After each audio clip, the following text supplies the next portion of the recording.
बूढ़ी माँ, परदेसी बेटा। हेलो माँ, मैं राजू बोल रहा हूँ। कैसी हो माँ? मैं ठीक हूँ बेटे। ये बताओ, तुम और बहू दोनों कैसे हो? हम दोनों ठीक हैं माँ, आपकी बहुत याद आती है।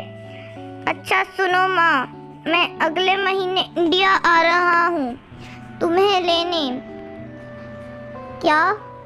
हाँ माँ, अब हम साथ ही रहेंगे। नीतू कह रही थी माँ जी को अमेरिका ले आओ, वहाँ अकेली बहुत परेशान हो रही होंगी।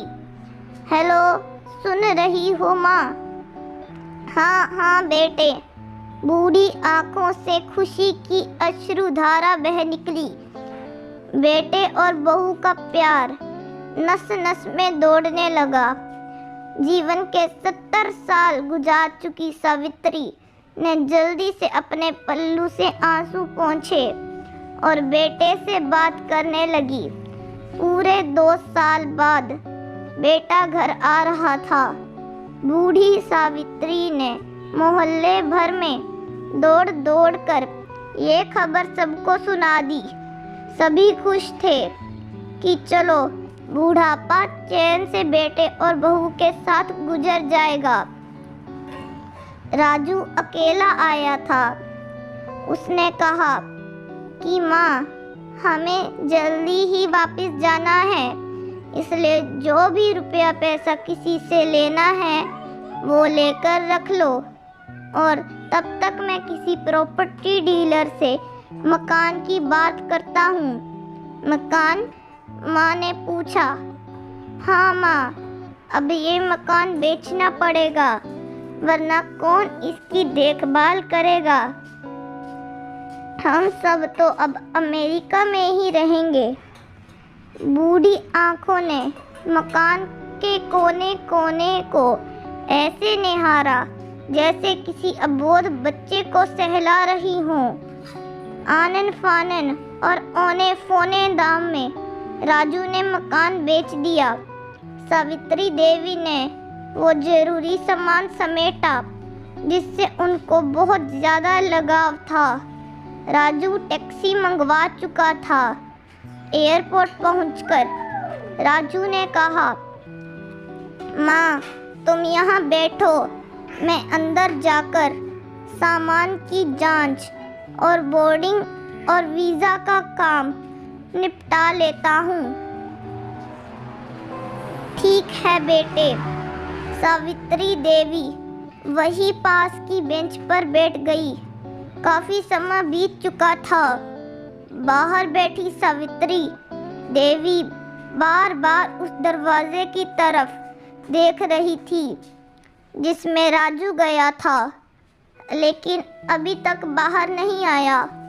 शायद अंदर बहुत भीड़ होगी सोचकर बूढ़ी आंखें फिर से टकटकी लगाए देखने लगती। अंधेरा हो चुका था। एयरपोर्ट के बाहर गहमा गहमी हो चुकी थी। माँ जी, किससे मिलना है? एक कर्मचारी ने वृद्धा से पूछा। मेरा बेटा अंदर गया था टिकट लेने, वो मुझे अमेरिका लेकर जा रहा है।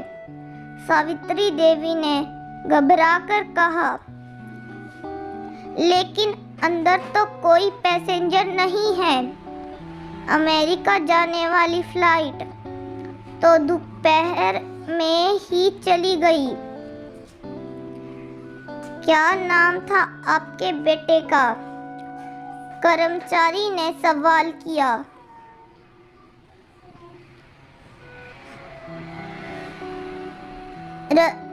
राजू।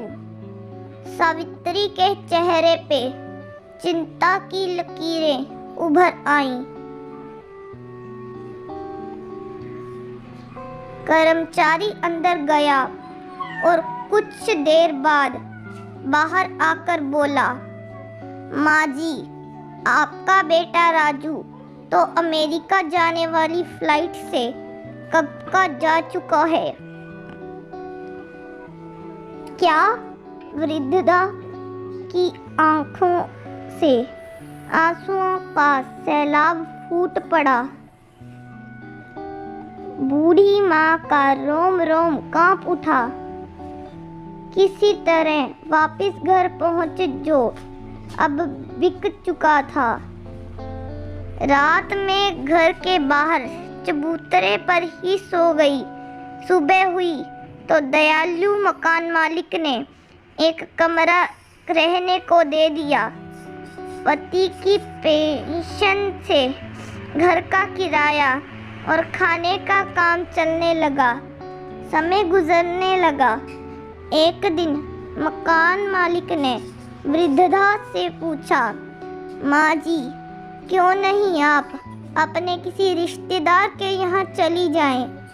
अब आपकी उम्र भी बहुत हो गई, अकेली कब तक रह पाएंगी?